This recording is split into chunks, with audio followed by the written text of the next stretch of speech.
Bonsoir à toutes et à tous, bienvenue dans ce journal. L'AACA rassemble les régulateurs africains et francophones à Abidjan pour discuter de la régulation des plateformes numériques. La rencontre a été ouverte ce matin par le Premier ministre Begré Mambé et est prévue durer 48 heures. Sommet mondial sur le cacao. Depuis dimanche, les acteurs clés sont réunis à Bruxelles. Leader avec près de 40% de l'offre, la Côte d'Ivoire est représentée par son ministre du Commerce et de l'Industrie. Et puis réunis à Abuja, des dirigeants africains appellent à une coopération renforcée contre le terrorisme. La création d'une force militaire commune est à l'ordre du jour, vous le verrez. Réguler les services numériques pour un dialogue renforcé entre les régulateurs et les grandes plateformes numériques en ligne. C'est la thématique qui réunit depuis ce mardi les instances de régulation de pays africains et ceux de l'espace francophone à Abidjan. Cette initiative de la Haute Autorité de la Communication Audiovisuelle a été ouverte par le Premier ministre Begré Mambé ce mardi. Salifia Lekwe, Kimo Eric. L'AACA, Haute Autorité de la Communication Audiovisuelle, a initié à Abidjan une conférence conjointe de 48 heures réunissant les membres du REFRAM, réseau francophone des régulateurs, et du RIAC, réseau des instances africaines de régulation, de la communication, la régulation des services en ligne. Une grande préoccupation pour tous les pays membres de ces structures est au cœur de ces travaux, sur les bords de la lagune Ébrié, ouvert par le chef du gouvernement, Robert Begré Mambé. La présente rencontre revêt une importance capitale au moment où la régulation des médias et des services numériques met en exergue la complexité des nombreux défis auxquels nos sociétés sont confrontées. L'évolution rapide des technologies et le développement très rapide aussi des plateformes en ligne sont des questions cruciales parce qu'elles touchent à la protection des droits fondamentaux. Il est important et urgent de veiller à ce que ces plateformes ne deviennent pas des lieux de propagation des discours toxiques et haineux. Et cela relève de notre responsabilité à tous, mais plus particulièrement de celle des régulateurs que vous êtes. Les membres du REFRAM et du RIAC, représentants de grandes plateformes numériques, experts internationaux, échangeront sur les dernières actualités de régulation des plateformes en ligne. Toutes ces rencontres ont été organisées dans le cadre d'un dialogue permanent entre régulateurs et grandes plateformes pour résoudre les problématiques qui touchent aux droits humains et à la régulation des contenus diffusés par les grandes plateformes en ligne. Je me réjouis de la tenue de cette conférence qui constitue une grande avancée dans le dialogue avec les grandes plateformes en ligne. Un dialogue que nous souhaitons fécond et constructif. Les échanges durant les 2 jours à venir s'inscrivent pleinement dans les objectifs de ce projet, et particulièrement celui du renforcement des politiques publiques nationales et internationales. La coopération, tant au niveau national qu'international, est un élément clé pour parvenir à relever le défi de la lutte contre les désordres de l'information, tout en préservant le droit de chacun à s'exprimer librement et à avoir accès à une pluralité d'informations fiables. Au terme des échanges, une déclaration sur le renforcement du dialogue entre ces réseaux et les plateformes sur le continent africain et l'espace francophone sera adoptée en prélude du prochain sommet de la francophonie, les 4 et 5 octobre prochains. Depuis dimanche, le monde du cacao est rassemblé à Bruxelles, en Belgique, pour le sommet international consacré à la matière première principale du chocolat. Le ministre du Commerce et de l'Industrie y représente la Côte d'Ivoire, premier producteur mondial avec près de 40% de l'offre. Les détails de Pierre Dipomélin. Palais des Congrès Square, Bruxelles Convention Centre. Les acteurs de la chaîne de valeur du cacao, gouvernement, cacaoculteurs, coopératives de producteurs, exportateurs, négociants et détaillants, réunis à l'occasion de la 5e conférence mondiale du cacao dans la capitale belge. Coupure de ruban et visite de stand par le ministre ivoirien du Commerce aux côtés de Mathilde, la reine belge. Le ministre Diarra Souba a appelé à une mutualisation des efforts pour une chaîne de valeur cacaoyère équitable, durable et prospère. J'invite les gouvernements, les organisations de la société civile les producteurs et les consommateurs à jouer leur rôle dans la construction d'une chaîne de valeur cacaoyère plus équitable, durable et prospère. Cela implique donc des partenariats renforcés, des investissements stratégiques et une volonté collective de faire face aux défis qui se présentent à nous tous. La responsabilité de l'industrie cacaoyère est encore plus grande.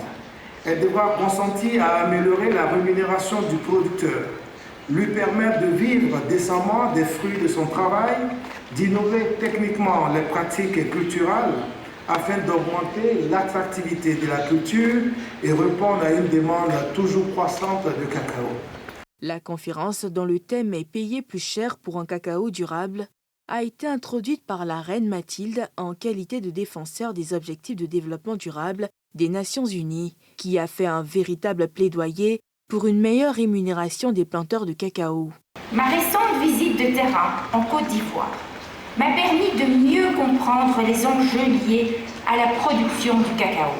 Le premier de ceux-ci est d'assurer une juste rémunération pour les millions de petits producteurs qui alimentent toute la filière. Cela répond à l'objectif de développement durable qui vise l'élimination de la pauvreté sous toutes ses formes. Le chef de la délégation ivoirienne n'a pas manqué de rappeler le problème de la faible rétribution des producteurs, qui demeure et constitue l'une des préoccupations majeures dans cet écosystème.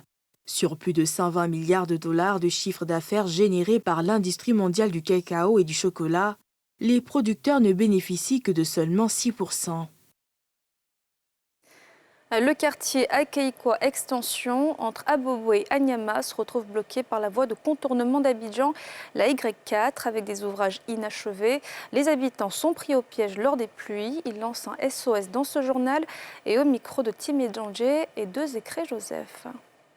Akeikwa Extension, quartier à cheval, sur les communes d'Anyama et d'Abobo. Une zone de plus de 500 habitants, d'accès difficile.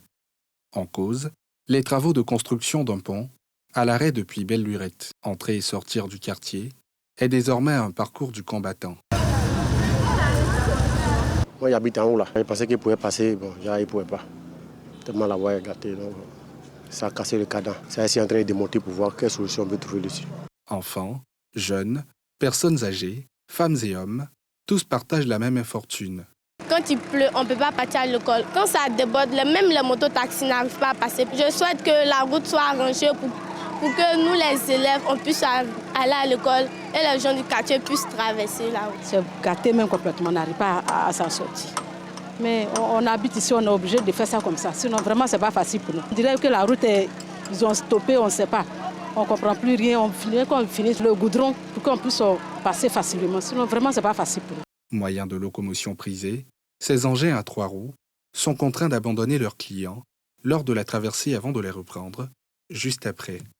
De quoi faire grincer des dents. Oh, c'est difficile. L'accès est vraiment compliqué. Surtout quand il pleut, c'est la merde.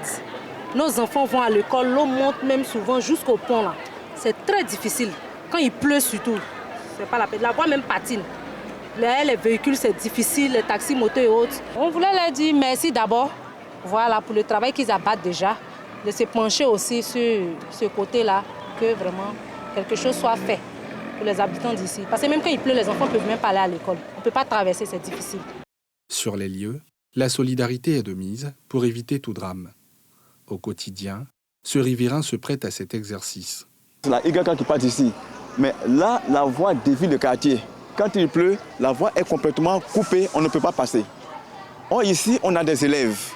Nos femmes, c'est là que tout le monde fait le marché. Nous sommes ici, on travaille en ville. Quand il pleut, on ne peut pas aller au travail. Face aux difficultés de déplacement, tous tournent le regard vers les autorités compétentes, appelées à leur voler au secours pour leur tirer cette épine du pied. On a déjà le pont, on a vu quand on avait c'était pour nous une bouffée d'oxygène. Parce qu'on pensait que la liaison allait faire très tôt. Mais bon, c'est ce que nous vivons. On constate même un arrêt des travaux. Et on demande à monsieur le Premier ministre de vraiment nous venir en aide pour que très rapidement, la voie soit praticable. C'est la seule entrée, la seule sortie. On ne peut pas passer quelque part d'autre pour passer. Donc vraiment, c'est un peu difficile. Si tu passes aussi dans le tunnel, soit on ne sait jamais qui tu peux croiser dans le tunnel, puisque c'est une seule sortie. Et puis il y a la boue qui vient encore s'installer là. Vraiment, c'est difficile. Donc le gouvernement n'a qu'à essayer de voir comment essayer de faire la route là pour que vraiment on puisse passer facilement. Sinon, vraiment, on vit dans des conditions pas vraiment agréables, quoi. Sollicité pour des éclairages sur le sujet, le PTUA, le maître d'ouvrage délégué de la voie de contournement Y4, entend se prononcer demain mercredi. L'on saura alors si l'épineuse question de l'accès à ce quartier va être traitée avec la reprise des travaux de la voie Y4, route ouverte partiellement au trafic, en janvier dernier. Le sombre constat en Côte d'Ivoire, les VBG sont en hausse, en particulier sur les personnes en situation de handicap. C'est ce que révèle un rapport réalisé par le CNDH et en collaboration avec ONU Femmes. Les deux entités souhaitent davantage protéger et accompagner toutes les victimes de ces violences en Côte d'Ivoire. Moussani Kema, Fulgence Kissiedo. En 2021, ce sont plus de 6000 cas de violences basées sur le genre, dont 147 concernant des personnes en situation de handicap, qui ont été enregistrés. Des chiffres en hausse, selon le Conseil national des droits de l'homme, qui, en collaboration avec l'ONU Femmes, a initié un atelier d'études sur les obstacles liés à l'accès à la justice de ces personnes. Alors les chiffres qu'on a de 2019 à 2022, on constate que ça monte crescendo. Ça veut dire qu'il faut absolument qu'il y ait des réformes, que l'État de Côte d'Ivoire soit plus sévère encore par rapport aux personnes qui sont coupables de VBG et que l'État prenne des mesures pour sécuriser les survivantes, particulièrement celles qui vivent avec un handicap. D'abord, il s'agit de faire une étude sur les barrières structurelles qui freinent l'accès des femmes en situation de handicap à la justice. Une fois ces barrières sont identifiées, maintenant il s'agit de donner la voie à des solutions pour que désormais toute femme en situation de handicap qui est victime de violences basées sur le genre doit pouvoir saisir les juridictions sans être confrontée aux questions liées au financement des actes de justice et que tout cela soit pris en compte dans la réponse. Maître Brigitte Mansa est avocat et non-voyante. Experte en matière de violences basées sur le genre, c'est elle qui a produit l'analyse situationnelle. Il tend à relever les obstacles qui font que ces victimes-là ne vont jamais au tribunal, ou si elles y vont, c'est très peu. En 2019, on avait 3193 personnes victimes de violences basées sur le genre, dont 93 personnes en situation de handicap. En 2021, ça fait un boom. De 3193 personnes, on se retrouve à 6400 personnes. Et nous avons 147 personnes en situation de handicap victimes de violences basées sur le genre. Donc, vous voyez que c'est un phénomène qui va croissant, raison pour laquelle nous devons trouver les voies et moyens pour que ça cesse. Selon l'étude, présentée par Maître Brigitte, les violences basées sur le genre ont un impact sur la productivité, le développement et l'évolution de la société. Le CNDH, Conseil national des droits de l'homme, et l'ONU Femmes en appellent les autorités politiques afin de corser les mesures déjà existantes. L'UNJCI va récompenser les meilleurs journalistes 2023 lors de la nuit des Ébonies en hommage à un journaliste ivoirien décédé en 1986. Qui était-il et quel fut son parcours? Mardoché Kwasi et Zécré Joseph étaient à Tano Kofikro, son village natal près de Kounfao. Regardez. Tano Kofikro, village d'environ 300 âmes, situé à 18 km de Kounfao, à l'est de la Côte d'Ivoire. C'est dans cette modeste localité que repose pour l'éternité ici Kwame Noël, dit Noël X Ebony, journaliste ivoirien, dont le nom a été attribué au prix de l'Union nationale des journalistes de Côte d'Ivoire, qui couronne les meilleurs de cette corporation. Un peu plus de 38 ans après sa disparition tragique, son frère aîné, Michel Kwame, journaliste et ex-directeur général de Fraternité Matin, se souvient de l'enfant audacieux et peu ordinaire qu'il était. Noël, dès l'enfance déjà, était un enfant assez particulier, il était très audacieux, il sortait véritablement de l'ordinaire. Hein. Le petit Noël Ebony fait ses classes primaires à Dokanou, village situé à 7 km de son Tano Kofikro natal, puis à Tanda, où il obtient son concours d'entrée en 6e. Il est par la suite orienté au lycée Garçon de Bergerville pour son cycle secondaire qui va s'arrêter dès la classe de 4e. Le goût de l'aventure prend le dessus chez l'adolescent, Noël Ebony. Lorsque la famille lui a remis l'argent pour aller payer sa scolarité. Il a décidé de faire véritablement le tour de l'Afrique. Avec cet argent, il s'est payé un voyage pour aller au Ghana. Du Ghana, il est parti ensuite au Togo, du Togo au Bénin. Et c'est pendant qu'il cherchait à traverser le Nigeria pour aller plus loin, la camionnette dans laquelle il se trouvait est arrivée au bord d'un endroit, d'une rivière, où un camion venait de se renverser là-dedans, où des gens étaient morts. À la vue de ces cadavres, il était tellement choqué qu'il a décidé de faire demi-tour. Son premier contact avec le journalisme intervient à presque 20 ans, où il arrive à Fraternité Matin en qualité de pigiste. Il intègre par la suite sur concours le Centre d'études des sciences et techniques de l'information CESTI de Dakar, d'où il sort avec un diplôme en journalisme, avant de se faire embaucher à la RTI en qualité de correspondant à Paris. Et puis après, je crois qu'il a eu quelques soucis avec la direction de la RTI de l'époque, jusqu'à ce que, ayant rencontré M. Paul Bernetel, ils aient créé un journal du nom de Demain l'Afrique. Il n'a pas vécu longtemps, malheureusement. De retour en Côte d'Ivoire, il occupe plusieurs postes dans l'administration ivoirienne, notamment au ministère de l'Environnement, avant de renouer avec le journalisme, à travers le journal africain international, basé à l'époque à Dakar, et dont il était le rédacteur en chef. C'est à ce poste qu'il trouve la mort dans la capitale sénégalaise, dans un accident de la circulation. Un décès brusque et soudain que sa famille a du mal à digérer, près de 40 ans après. Quand il est mort, quand on nous a annoncé son décès, on a reçu une de ses lettres pour dire qu'il venait. Il venait nous voir en Côte d'Ivoire. Et il n'a pas pu arriver. Et ça me revient tous les jours. Ces 40 ans n'ont pas non plus effacé la mémoire de Noël-X Ebony. Il reste vivant dans les cœurs, mais également à travers de nombreux fils de Tano Kofi Kro, qui portent désormais ce pseudonyme, devenu un véritable nom de famille, dans ce village. Puisque mon papa m'a expliqué un peu, il savait que l'honneur Ebony, ce n'est pas pour n'importe qui. Moi, je veux qu'un jour aussi, on parle de moi aussi, de la manière dont on parle de lui. Je me bats pour ça.